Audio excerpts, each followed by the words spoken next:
नमस्कार, मैं शालिनी और आप देख रहे हैं VPN news and SRS media group, Tohana, Fatehabad, Haryana से।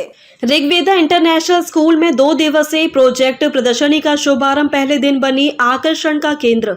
दमकोरा रोड स्थित ऋग्वेदा इंटरनेशनल स्कूल टोहाना में विद्यार्थियों की रचनात्मकता, वैज्ञानिक सोच एवं नवाचार को प्रोत्साहित करने के उद्देश्य से 2 दिवसीय प्रोजेक्ट वीक के अंतर्गत भव्य प्रोजेक्ट प्रदर्शनी का आयोजन किया गया। इस 2 दिवसीय आयोजन के पहले दिन विद्यालय परिषद में उत्साह और ऊर्जा का विशेष माहौल देखने को मिला। इस प्रोजेक्ट प्रदर्शनी के पहले दिन मुख्य अतिथि के रूप में बीईओ जगदीश चंद्र जी उपस्थित रहे। उनके साथ विशिष्ट अतिथि के रूप में रिटायर बीईओ रघुवीर नैन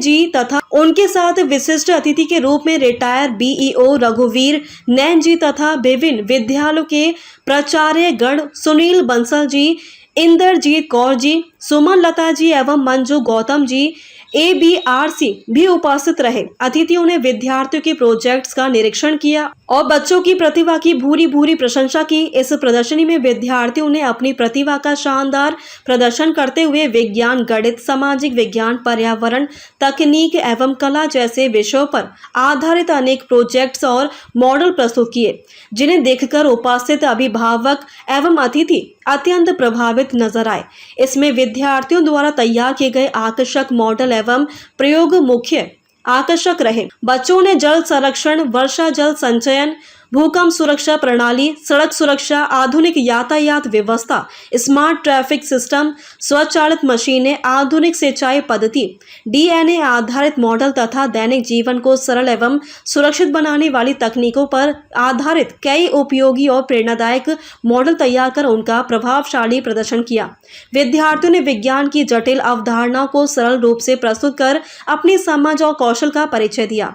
विद्यार्थियों ने अपने अपने प्रोजेक्ट्स की कार्य प्रणाली समझाते हुए शिक्षकों एवं अभिभावकों के सामने आत्मविश्वास के साथ अपनी जानकारी साझा की। इस दौरान छात्रों की प्रस्तुति शैली, शोध क्षमता एवं टीम वर्क देखकर सभी ने उनकी सराहना की। प्रदर्शनी में कई विद्यार्थियों ने पर्यावरण संरक्षण से जुड़े संदेश भी दिए, जिनमें जल बचाव, ऊर्जा संरक्षण, स्वच्छता अभियान और प्रदूषण नियंत्रण जैसे महत्वपूर्ण विषयों को मॉडल के माध्यम से दर्शाया गया। इस अवसर पर विद्यालय के प्रिंसिपल राजन दुबे जी ने विद्यार्थियों की प्रशंसा करते हुए कहा कि जिस प्रकार के आयोजन विद्यार्थियों में रिसर्च करने की आदत, टीम वर्क, क्रिएटिविटी, वैज्ञानिक दृष्टिकोण और प्रेजेंटेशन स्किल्स को विकसित करते हैं। उन्होंने कहा कि प्रोजेक्ट वीक के माध्यम से विद्यार्थियों को अपने ज्ञान को वास्तविक जीवन से जोड़ने का अवसर मिलता है और उनका आत्मविश्वास बढ़ता है। साथ ही यह मंच विद्यार्थियों को भविष्य में उच्च स्तर की प्रतियोगिताओं के लिए भी तैयार करता है। वहीं विद्यालय के चेयरमैन प्रदीप कुमार मडिया जी ने कहा कि विद्यार्थियों द्वारा तैयार किए गए प्रोजेक्ट्स अत्यंत सराहनीय हैं। बच्चों ने अपनी मेहनत और प्रतिभा से यह सिद्ध कर दिया कि वे नई सोच और नवाचार के क्षेत्र में आगे बढ़ रहे हैं। उन्होंने कहा कि इस प्रकार की प्रदर्शनी बच्चों में सीखने की रुचि बढ़ाती है तथा उन्हें समाज के प्रति जागरूक और जिम्मेदार नागरिक बनाने की प्रेरणा देती है। उन्होंने सभी विद्यार्थियों को आशीर्वाद देते हुए उनके उज्जवल भविष्य की कामना की। टोहाना से पत्रकार सुखदेव मलिक, BPN न्यूज, हरियाणा। इसका जो काइनेटिक एनर्जी जो बता रहे हो आप, इसका मतलब मेन मोटो क्या है? इसका मतलब कि एनर्जी बनती है, क्या होता है? एनर्जी जब पॉइंट A से जब निकलती है तो वो बिल्कुल स्पीड में निकलती है due to the gravitational force. हाँ। तो जब वो ग्रेविटेशनल फोर्स पॉइंट B पे पहुंचती है तो वो एकदम से काइनेटिक एनर्जी में चेंज हो जाती है because of the circular motion. ठीक है। एंड जब वो पॉइंट C में पहुंचती है तो वो हाई स्पीड में होती है, वो जाके वहां पे स्पीड में रहती है और काइनेटिक एनर्जी वहां पे टर्न्स हो जाती है वहां पे पोटेंशियल एनर्जी से। इसका मेन मोटो क्या है? इस मतलब जो इस मॉडल का है जो आपने बनाया, इसका लो है द कंजर्वेशन ऑफ एनर्जी। अच्छा, ठीक ठीक ठीक ठीक। एनर्जी को मतलब कैसे कंज्यूम किया जाए, कर सकते हैं हम कि जो ग्रेविटी है बिना किसी बैटरी, बिना किसी अदर थिंग के हम उसको कैसे मूव कर सकते हैं। Conservation of energy tell that. ठीक, बहुत अच्छा, बहुत अच्छा। Thank you sir. नमस्कार, मेरा नाम सानवी गोयल है और मैं कक्षा 8वीं की छात्रा हूँ। आज मैंने एक मॉडल बनाया है हिंदी की पाठशाला प्राचीन एवं आधुनिक विषय पर।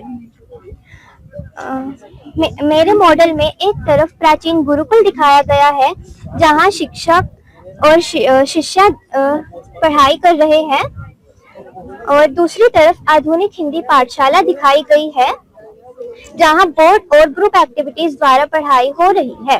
प्राचीन हिंदी पाठशाला यानी गुरुकुल में शिष्य जमीन पर बैठकर अध्ययन करते थे और गुरुकुल में ही निवास करते थे। अधिकतर तीरंदाजी शिक्षा, लाठी शिक्षा और शास्त्रों का ज्ञान मौखिक रूप से दिया जाता था। अनुशासन, संस्कार और गुरु का सम्मान सर्वश्रेष्ठ माना जाता था। गुरुकुल में साधन सीमित थे, लेकिन ज्ञान बहुत गहरा और मजबूत था। आधुनिक हिंदी कक्षा में छात्र केंद्रित चीजें होती हैं। ये भी बोल रहे थे कि पंजाबी ग्रुप एक्टिविटीज द्वारा पढ़ाया जाता है। स्मार्ट बोर्ड, कंप्यूटर, प्रोजेक्टर आदि डिजिटल टूल्स से पढ़ाया जाता है। यह मॉडल में यह दिखाया गया है कि साधन बदल गए हैं, लेकिन पढ़ाई का उद्देश्य वही है, नॉलेज देना और पर्सनालिटी डेवलप करना। प्राचीन शिक्षा ने हमें जड़ें दी है और आधुनिक शिक्षा ने हमें पंख दिए हैं। यदि हमारी जड़ें मजबूत होंगी और पंख शक्तिशाली होंगे तो हमारी उड़ान निश्चित रूप से ऊंची होगी। हमें केवल आधुनिक नहीं बनना है, बल्कि अपनी परंपराओं को साथ लेकर आगे बढ़ना है। यही सच्ची शिक्षा है। शिक्षा वह दीपक है जो मनुष्य के जीवन में प्रकाश भर देती है। धन्यवाद। Morning. I am Granshi from 8th Blue class. Today I am here to tell about the cyber security for the project week. So my project is this, and my motive is to tell you about the cyber security. So cyber security is the protecting systems, data and network through the protecting systems from digital attacks. So it is very common in today's world as it is very common, like the people click the links and messages, so it is very danger to all of us. And malware is also the type of this. Malware include virus, worms, trojans and spyware, so it is very dangerous. So today my motive is to tell about danger of cyber security, and be aware from this by keyboard cleaning and devices by CC devices. Thanks, have a nice day. Okay, let me explain about this program that we are running today in our school campus. So basically, sir, this is called a project week.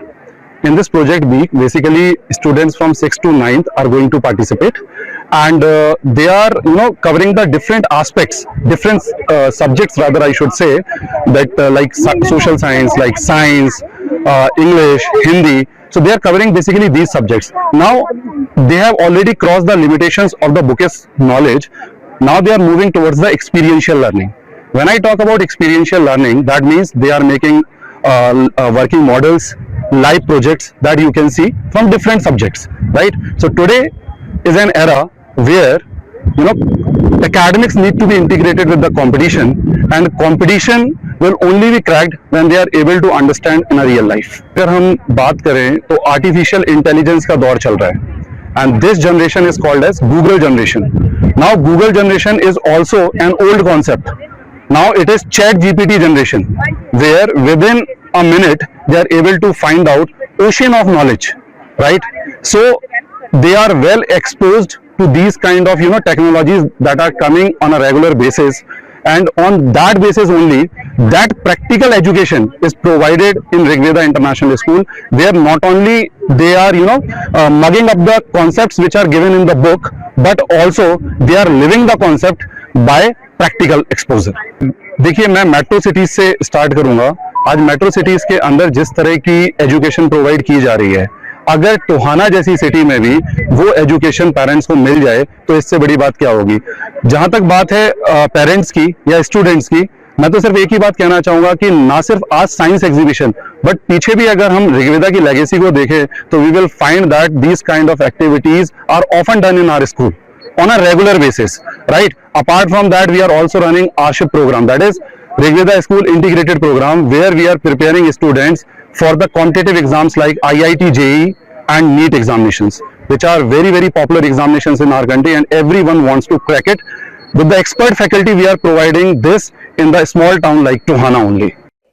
अब तक के लिए बस इतना ही, फिर होगी आपसे मुलाकात। तब तक के लिए नमस्कार और देखते रहिए VPN news and SRS media group, Tohana, Fatehabad, Haryana से।